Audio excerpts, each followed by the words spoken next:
Over the last 25 years, the NASA ESA Hubble Space Telescope has revealed the distant universe with ever-increasing depth through the deep and ultra-deep fields. Hubble has embarked on an ambitious new program to push even further towards the universe's furthest frontiers.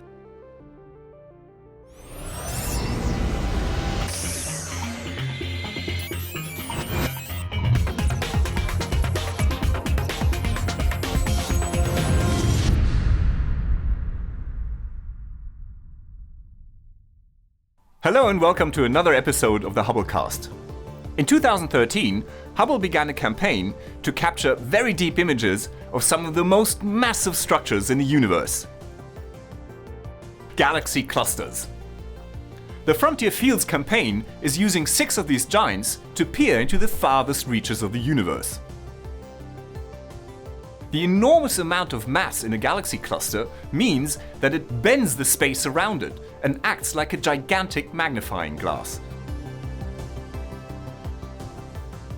This process is known as gravitational lensing, and it allows astronomers to study objects behind the cluster in the very distant universe that would normally be too faint to see even for Hubble. Abell 2744. One of the first and most captivating targets of the Frontier Fields campaign. Like all large galaxy clusters, Abell 2744's mammoth mass is warping the space around it and magnifying the light from distant galaxies behind it.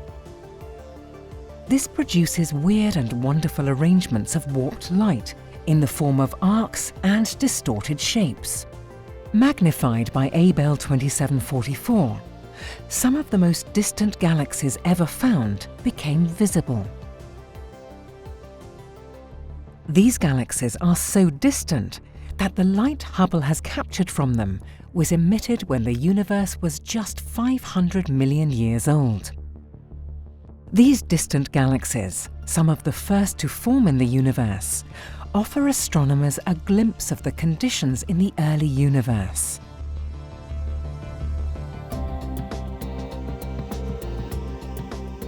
One of the most distant clusters studied is MAX J11 49.5 plus 2223, so distant that it takes the light 5 billion years to reach us. Using this cluster, Hubble has captured a rare event for the first time. The gravitationally lensed image of a supernova, arranged 4 times in a galaxy in the cluster.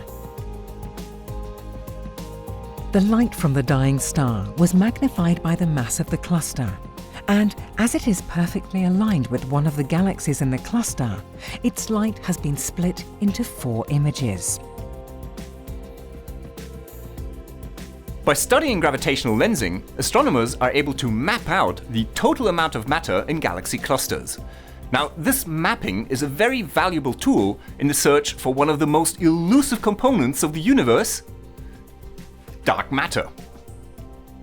If a galaxy cluster contained only the matter that we can see directly, it would never have the gravitational power to distort the light as we observe it. So, there must be additional dark matter present, and gravitational lensing tells us how this dark matter is distributed within the cluster. In the case of MAX J1149, our understanding of the distribution of dark matter is in fact so good that it allowed us to predict the appearance of a 5th image of the Lens supernova in December 2015. And, lo and behold, this appearance has in fact been observed as predicted.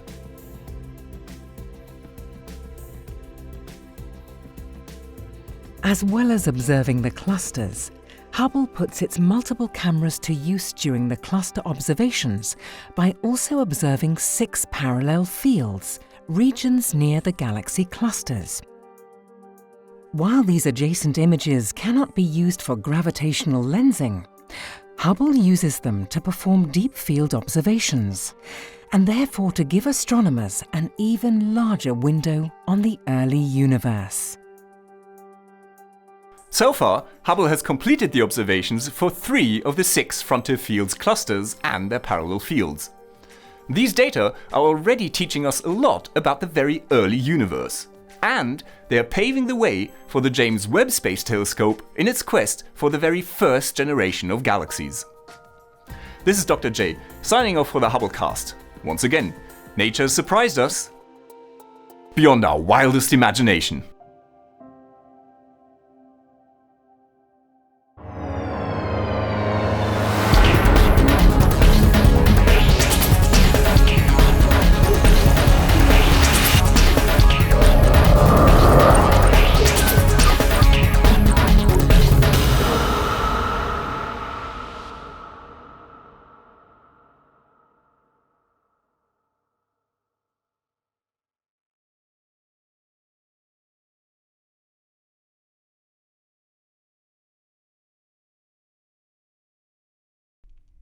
Now that you've caught up with Hubble, make sure to get the latest from the ground too.